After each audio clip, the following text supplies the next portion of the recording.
6 باتوں کی حضور نے وصیت کی تھی۔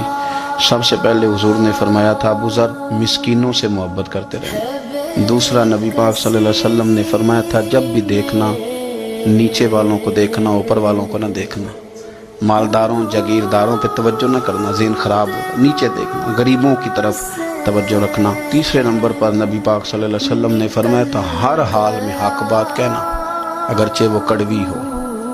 چوتھے نمبر پہ میرے محبوب نے فرمایا تھا اللہ کے معاملے میں کسی کی پرواہ نہ کرنا، کوئی کیا کہتا ہے کہتا رہے، تم رب کے رستے پہ چلتے رہنا، ملامت کی پرواہ نہ کرنا۔ اور 5ویں نمبر پر میرے نبی پاک نے مجھ سے کہا تھا اگر رشتہ دار تجھ سے تعلق توڑیں بھی نہ تو جوڑ کے رکھنا، صلہ رحمی نہ چھوڑنا۔ اور 6 نمبر پر حضور نے فرمایا تھا اللہ کے عرش کے خزانوں میں سے خزانہ ہے لا حول ولا قوت الا باللہ العلی العظیم۔ حضور نے فرمایا اسے پڑھتے رہنا